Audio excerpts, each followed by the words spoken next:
We lost 240 pounds naturally, and here's how we did it. First of all, I used to be 320 pounds, and mom gained 100 pounds when she was pregnant with me, and she actually lost her mom, my grandma, to obesity at a really young age of 59.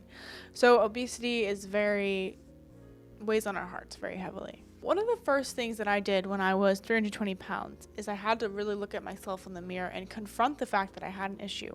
I was brainwashed by the body positivity movement for quite some time. My doctors and therapists told me it was okay to be overweight and obese, and so I didn't think there was a problem for a very long time. And when I realized that there was, when I realized I couldn't go up the steps without being out of breath, when I realized that I couldn't go to parties or go out or go to the grocery store without feeling anxiety, when I realized that I couldn't go to the gym or work out, like there were just things that everyone else was doing that I couldn't do. And one day it finally clicked, like, wow, I hate myself, I don't recognize myself in the mirror, and I have to do something to change. That's when I decided I needed to make the change. And so when I made that change, the first thing I did was decide to cut sugar and flour out of my diet immediately. Now, I was in quarantine, so I also decided to work out every day at home. We had a basketball court in our home, which was pretty awesome.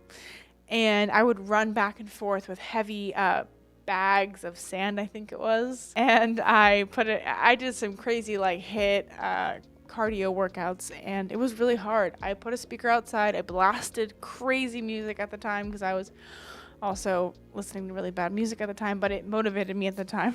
And I just went as hard as I could when it came to working out. When it came to my diet, the best thing I did was substitute lots of protein and fiber. So that means I ate a lot of carrots, zucchini, salad, lettuce. I just filled up on lots of vegetables that I loved. Now, not everyone loves vegetables, and finding ways to love vegetables and to cook vegetables and to prepare vegetables in a way that's going to be delicious to you is a talent, I will say. My mom used to be on MasterChef, and she really helped me learn how to make vegetables taste great. And in our program, we show you how to make any kind of vegetable amazing. But it really helped me lose weight because getting full on fiber really helps you so that you don't get hungry all the time. And that's something that I faced a lot. I damaged my leptin receptors so much because I was overeating so much. And so when I was 320 pounds and I ate Burger King all the time, my first step was going from Burger King to Chipotle. So I would have a burrito, and then I'd have a burrito bowl the next week, and the week after I would have a salad bowl with chips and then without chips, and it was a week by week progression. Now, the way to keep the weight off and lose it naturally is to do slow progressions. Each week you take away something. So maybe taking away flour and sugar right away is too hard for you. Fine. First thing I would say, take away sugar. Next week, take away flour.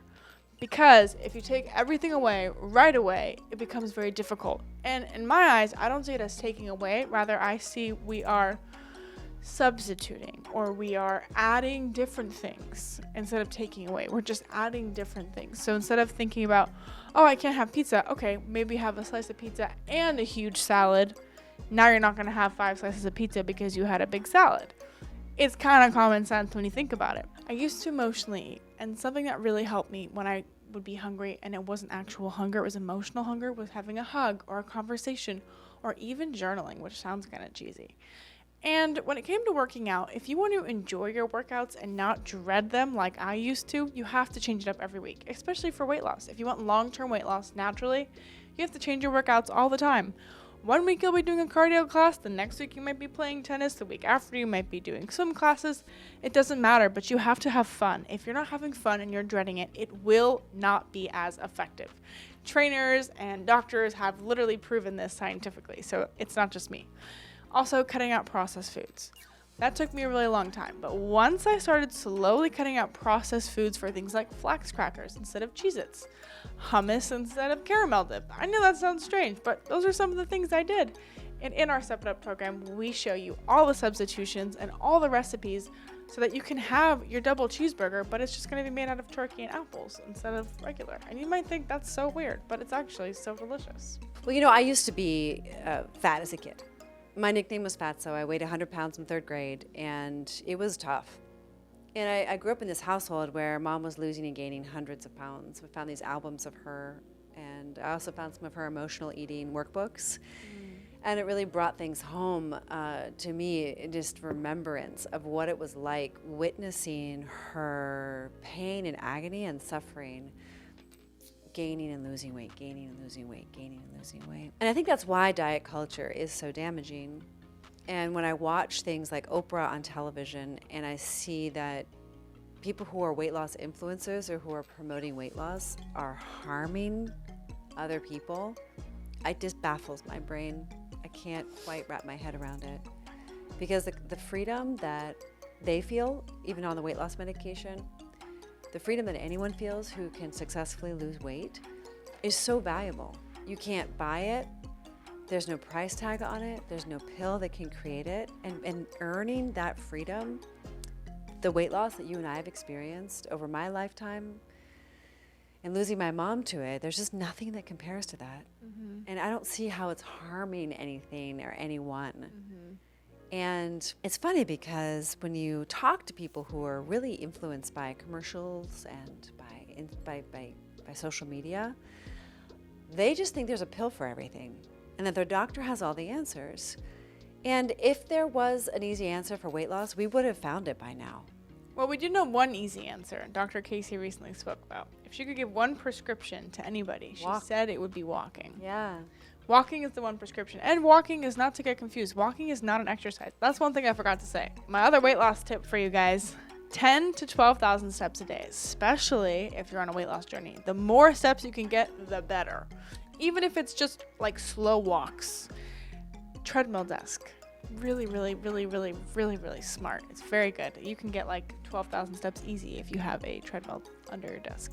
I've just remembered that throughout all of these years and losing and gaining weight and just being in this world for so long, I found it was a lot easier to exist in the extremes, meaning dieting in extreme ways and or overeating, even if it was overeating health foods. And the last 5 or 6 years, I've made it a priority to practice moderation, which is a really naughty word for somebody who is either suffering from a compulsive eating disorder, who has grown up in an eating disordered household, or who just finds themselves eating disordered.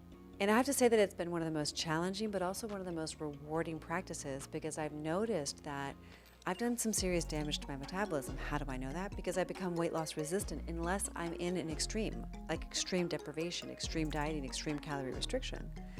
But I've noticed that as I strive to attain moderation in a way that's joyful and abundant, abundant and moderation can also be hand in hand, come to find out, with flavor and with understanding and with commitment.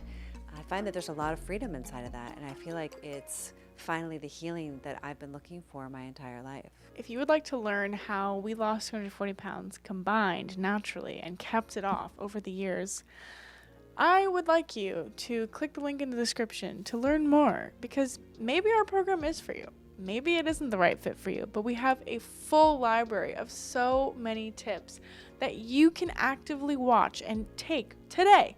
You could walk away from any one of our videos and take something we've said and apply it to your real life. And that's what's special about us, that we care genuinely. We're not in it for some weird reason, like, for example, pharmaceutical industries. Yeah, I mean, you meet yourself where you are. We're going to meet you where you are. And just take one step. I think one of the biggest mistakes I've made is expecting myself to be able to climb the mountain and be successful in a day.